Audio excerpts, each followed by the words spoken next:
Do you think sales is a bad word? When you hear the word sales, I wonder what images come to mind.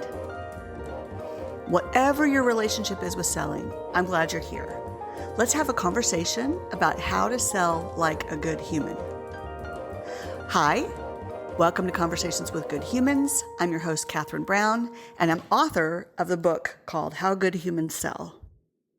So glad you're listening to Conversations with Good Humans, and I have decided that on Tuesdays, I'm going to drop a quick tip, and I'm going to share something that's come up either in a client conversation or an idea that's come to me that I've realized has become a best practice over time that would be cool for me to share with you, my audience.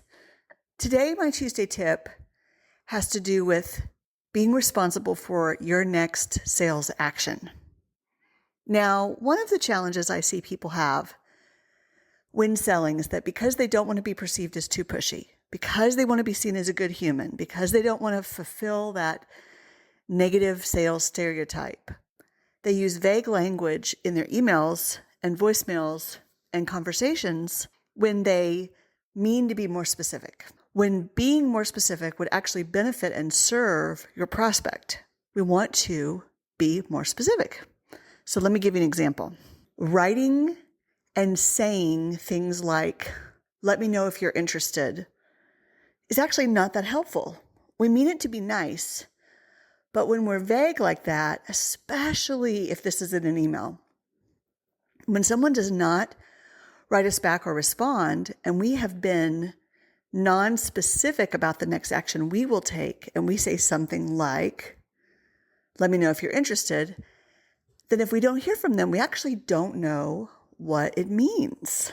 We don't know what to do next. And it's our job in sales to be a guide.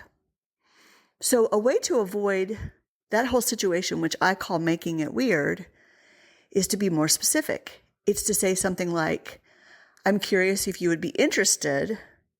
If we don't connect by Friday, I'll give you a call. Sometimes we accidentally do not serve our prospect the way that we would like to because we are afraid to be too specific.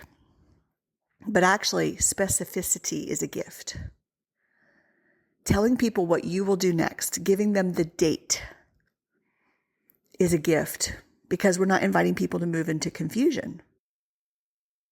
So instead of trailing off on your voicemail or leaving an email with something like, let me know if you'd like to talk again, or let me know if this sounds interesting, that's too vague and ambiguous because we don't know when we don't hear from someone if they actually have forgotten, are busy, are thinking, have changed their mind, or literally haven't listened to or read our message yet.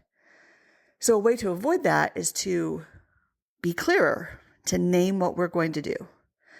So my favorite thing to do is to name what my next action will be with the date I will do it. So it might sound something like, if I don't hear from you by midweek, on Thursday, I'll send an invite for our next meeting.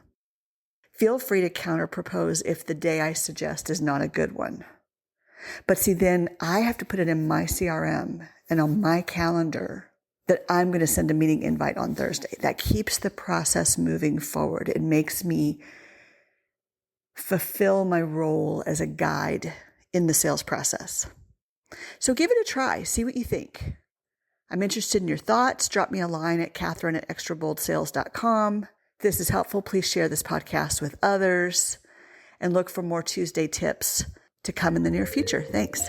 I'm so glad you joined us today. If you would like me to come and speak with your organization about how to sell like a good human, please contact me through the website howgoodhumanssell.com. Thanks, and talk with you again.